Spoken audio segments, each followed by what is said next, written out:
अस्सलाम वालेकुम स्टूडेंट्स। उम्मीद है कि आप सब खैरियत से होंगे एंड प्रैक्टिस कर रहे होंगे अपनी चीज़ों की और इनको बेहतर से बेहतर अपग्रेड कर रहे होंगे। मैं चेक कर लूँ, लास्ट टाइम कुछ बच्चों की कंप्लेन आई थी कि माइक्रोफोन का इशू था। Let me check my microphone sound, I think it's okay now.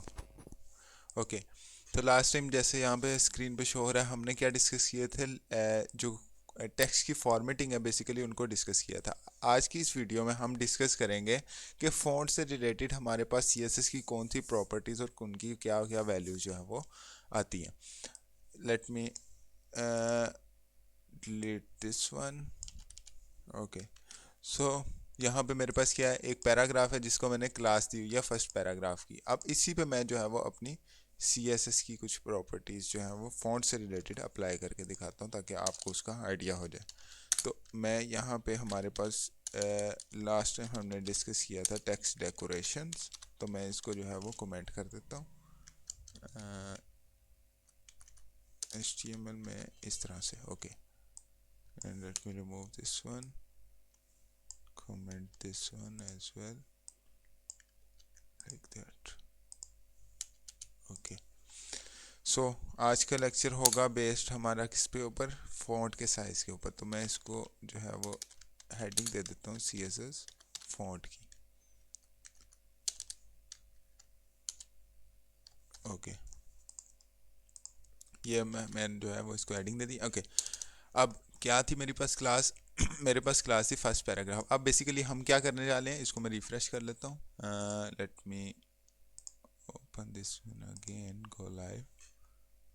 Okay, आज के लेक्चर क्या है, किस पे बेस्ड होगा, हमारे जो है फॉन्ट से रिलेटेड जितनी भी प्रॉपर्टीज आती हैं। सबसे पहले मैं इसको टारगेट करता हूँ ताकि आपको जो है वो इम्प्लीमेंट करवा सकूँ इसके ऊपर। जिन्होंने हमारी पिछली जो वीडियोस हैं उनको फॉलो नहीं किया तो वो पहले देखेंगे, फिर ही आपको यहाँ पे जो है वो समझ लगेगी, क्योंकि एक सीक्वेंस में हम जो है वो इस सीरीज़ को लेके जा रहे हैं। Okay, first paragraph. अब फॉन्ट से रिलेटेड कुछ जो प्रॉपर्टीज आएंगी, सबसे पहले क्या है हमारे पास, फॉन्ट साइज़। अब फ़ॉन्ट साइज़ क्या होता है, बेसिकली फ़ॉन्ट साइज़ होता है कि आपका जो भी टेक्स्ट है उस क्लास में या उस बाय टैग नेम जैसे भी आपने उसको टारगेट किया है, उसको सिलेक्ट किया है, तो उसका फ़ॉन्ट साइज़ आपने एडजस्ट करना होता है। यहाँ पे लेट्स से मैं यहाँ पे फ़ॉन्ट साइज़ कितना करूँगा, 20 px कर देता हूँ। अब मैं इसको सेव करूँगा तो आप देख सकते हैं कि यहाँ पे फ़ॉन्ट साइज़ इसका इंक्रीज़ हो गया। इसी तरह मैं 120 अगर करूँगा तो उस हिसाब से इसका जो फ़ॉन्ट साइज़ है वो इंक्रीज़ और डिक्रीज़ होता है। इसी तरह फ़ॉन्ट वेट आएगा। आई थिंक फ़ॉन्ट साइज हमने पहले भी डिस्कस किया था, let me check. Yeah here it is, font size भी डिस्कस हो गया है, फ़ॉन्ट वेट भी हो गया, और हमने जो है हाँ फ़ॉन्ट से रिलेटेड दो किए हैं। दोबारा रिवाइज कर लेते हैं। फ़ॉन्ट वेट, फ़ॉन्ट वेट जब भी आपने किसी टेक्स्ट को जो है वो बोल्ड करना हो तो मैं इसको बोल्ड करूँगा। अब ये देख सकते हैं आप, बोल्ड हो गया टेक्स्ट। इसको मैं कमेंट करके अगर सेव करूँ, this is not the bold text, but when I implement the property and value font weight and bold, then you can see that difference between them. Okay, इसी तरह हमारे पास एक और प्रॉपर्टी आएगी फॉन्ट से रिलेटेड, फॉन्ट स्टाइल। इसमें क्या होता है, बेसिकली आप उसका जो है वो अपनी राइटिंग का स्टाइल चेंज करते हो। लेट्स से यहाँ पे तीन वैल्यूज आएंगी, इटैलिक, नॉर्मल और oblique. Oblique and italic same जो है वो लैंग्वेज होती है, सेम स्टाइल होगा।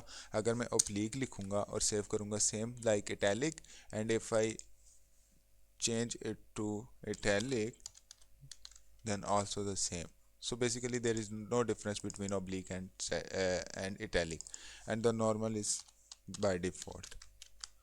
This is the normal one. Okay, so ये तीन चार टैग्स हैं। इसके अलावा हमारे पास एक और फ़ॉन्ट से रिलेटेड आता है, फ़ॉन्ट फैमिली। उसको भी देख लेते हैं कि वो क्या चीज़ है।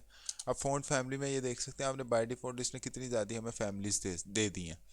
तो अगर मैं लाइक लेट से फैमिली टाइम न्यू रोमन को सिलेक्ट करता हूँ, सेव करता हूँ, ठीक है।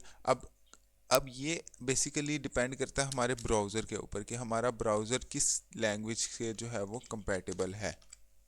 अगर तो हमारे ब्राउज़र में टाइम न्यू रोमन कंपैटिबिलिटी है उस लैंग्वेज की, तो क्या होगा कि वो इसको जो है वो शो करवा देगा। अगर हमारी वेबसाइट ऐसे ब्राउज़र पे ओपन हो रही है जो कि टाइम न्यू रोमन को कंपैटिबल नहीं करता, टाइम न्यू रोमन की उसके अंदर सेटिंग्स नहीं हुई हुई, बहुत पुराना जो है वो ब्राउज़र है, लाइक मोजिला फायरफॉक्स से भी ज़्यादा पुराना है, तो उसके लिए आप क्या करोगे, टाइम न्यू रोमन उस पर ऑटोमेटिक बाय डिफ़ॉल्ट राइटिंग में आ जाएगा।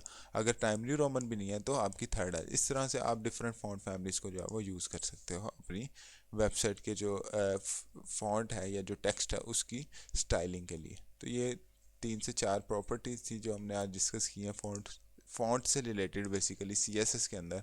तो इनसे जो है वो हमारी जो टेक्स्ट के फ़ॉन्ट है उनको हम जो है वो छोटा बड़ा या बोल्ड, इसके अलावा उसकी स्टाइलिंग जो है वो चेंज कर सकते हैं।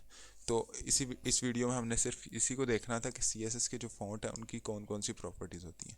अब नेक्स्ट वीडियो में हम सीएसएस के कुछ आइकन्स देखेंगे कि आइकन सीएसएस में कैसे इंक्लूड करेंगे। तो इधर तक आप लोगों ने क्या करना है कि जितनी भी चीज़ यहाँ पे आज की है उसको अच्छे से प्रैक्टिस कर लो। 2-4 दफ़ा उसकी प्रैक्टिस करोगे तो आपके माइंड में ये सारी जो है वो प्रॉपर्टीज़ बैठ जाएंगी। ये इंपॉर्टेंट प्रॉपर्टीज़ हैं, ये मोस्टली हम जो है वो एक्चुअल साइट्स में भी यूज़ करते हैं। तो मिलते हैं नेक्स्ट वीडियो में, तब तक इसको अच्छे से प्रैक्टिस करें। टेक केयर, अल्लाह हाफिज़।